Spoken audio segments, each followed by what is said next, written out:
Eu saúdo os irmãos com a gloriosa e bendita paz do nosso amado e Salvador Jesus Cristo. Queridos irmãos, por favor, abram as vossas Bíblias na Epístola do Apóstolo Paulo, em 1 Tessalonicenses, capítulo 4, versículo 13 a seguir. Eu aguardo vocês abrirem as vossas Bíblias para que possamos ler pausadamente. Você que está me assistindo via vídeo, online, pode conferir também. 1 Tessalonicenses, capítulo 4, versículo 13 a seguir, acerca da ressurreição e vinda de Cristo. Muito bem. Todos encontraram? 1 Tessalonicenses, capítulo 4, versículo 13 a seguir. Amém? Não quero, porém, irmãos, que sejais ignorantes acerca dos que já dormem, para que não vos entristeçais como os demais que não têm esperança. Porque se cremos que Jesus morreu e ressuscitou, assim também aos que em Jesus dormem, Deus os tornará a trazer com ele. Dizemos-vos, pois, isto pela palavra do Senhor, que nós, os que ficarmos vivos para a vinda do Senhor, não precederemos os que dormem, porque o mesmo Senhor descerá do céu com alarido e com voz de arcanjo e com a trombeta de Deus, e os que morreram em Cristo ressuscitarão primeiro. Depois, nós, os que ficarmos vivos, seremos arrebatados juntamente com eles nas nuvens, a encontrar o Senhor nos ares, e assim estaremos sempre com o Senhor. Portanto, consolai-vos uns aos outros com esta palavra.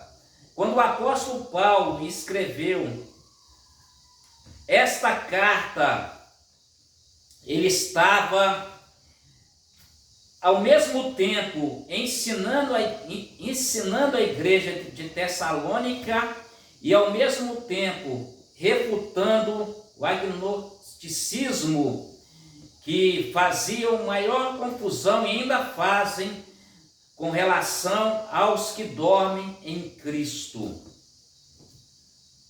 Paulo usou a figura dos que dormem em Cristo, mostrando que a alma, como muitos ensinam de forma errônea, que a alma morre quando a pessoa parte para a eternidade.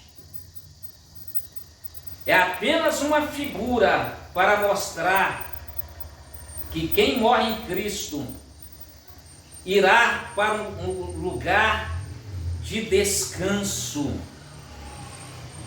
E ele usa o termo ignorante para mostrar que muitos eram e são ignorantes acerca dos que partiram para a eternidade.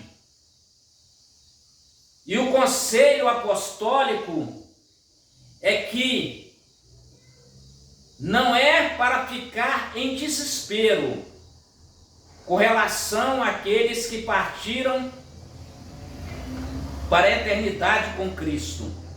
É claro que é comum o luto, é comum choro no momento da partida de um ente querido, mas a nossa esperança é partirmos para a eternidade com Cristo. Essa é a esperança da igreja.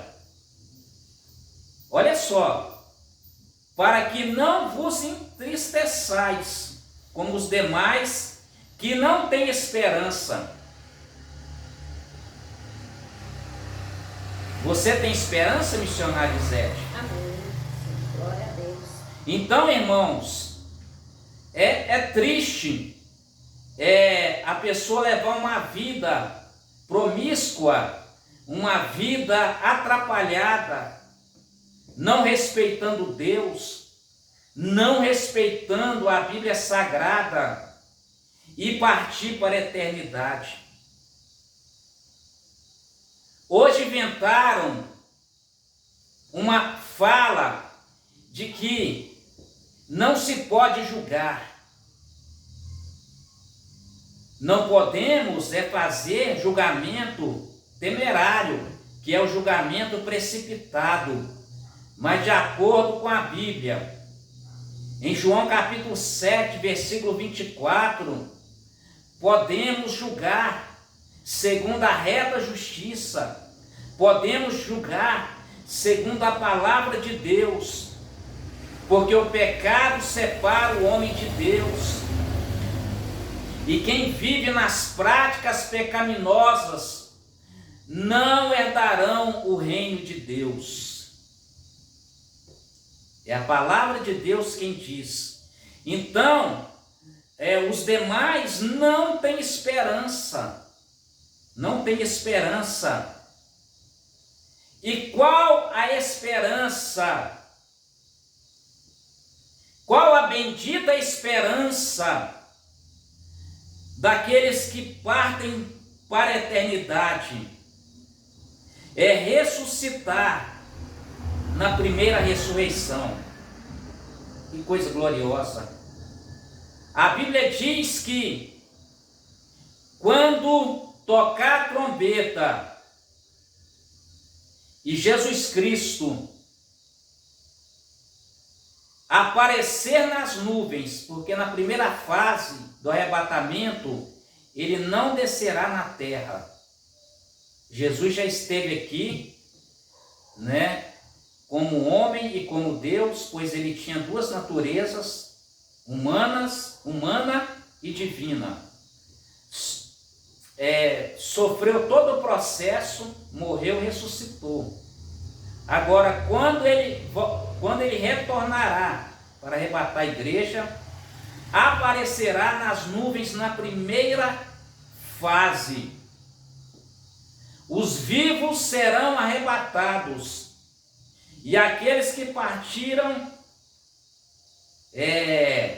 na presença de Deus, obedecendo a palavra de Deus, a Bíblia diz que ressuscitarão primeiro,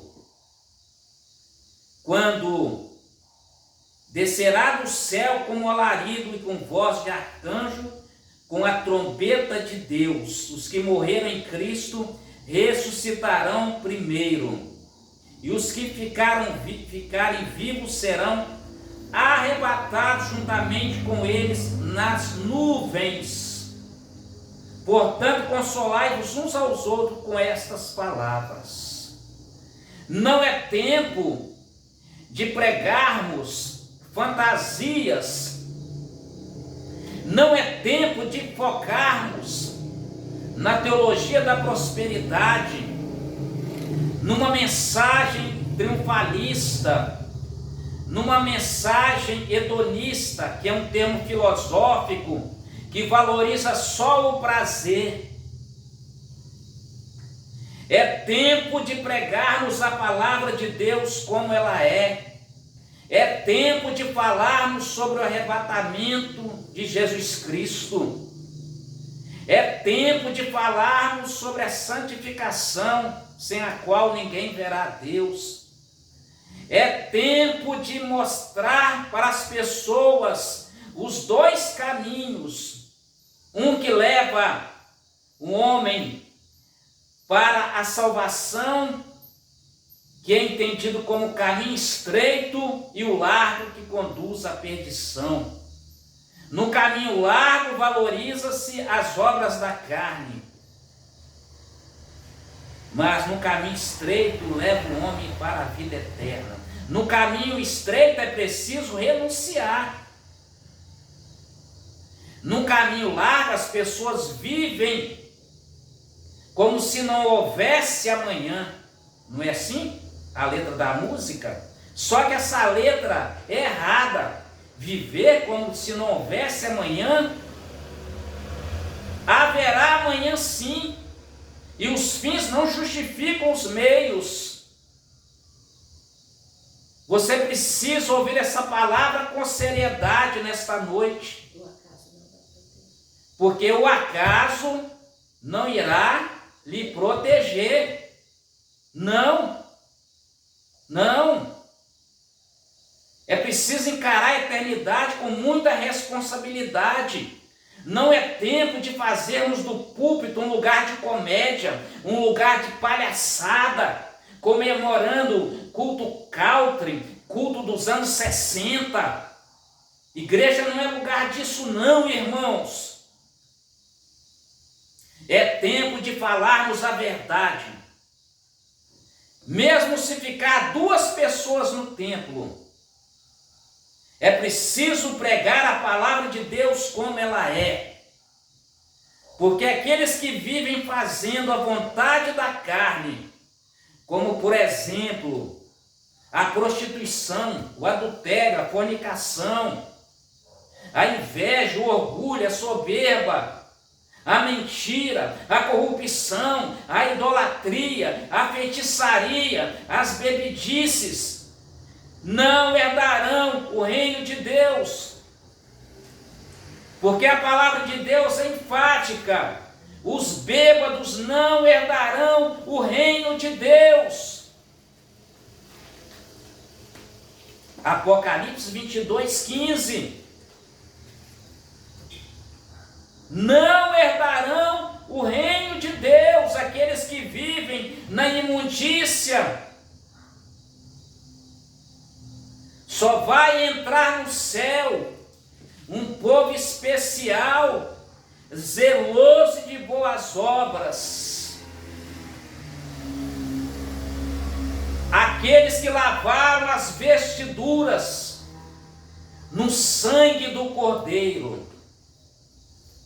Quem estiver com as manchas, com as vestes manchadas, quem estiver com as vestimentas manchadas, não herdarão o reino de Deus. Você precisa se preparar para o arrebatamento da igreja. O arrebatamento da igreja é uma realidade. É a nossa bendita esperança.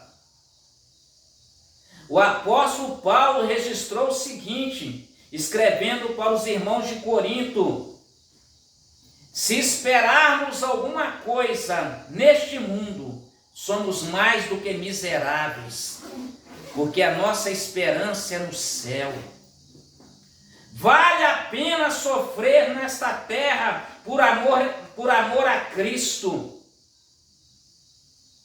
porque o sofrimento nesta terra não há de se comparar com a glória que há de ser revelada. Tudo que fazemos no reino de Deus, irmãos, vale a pena. Muitas vezes as pessoas olham quantidade, elas focam em templos suntuosos, em luxo, vaidade,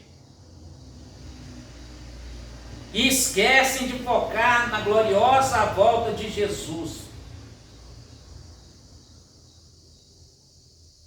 É preciso, irmãos, pregar o evangelho como ele é. Porque quando Jesus esteve aqui na terra, ele falou a verdade.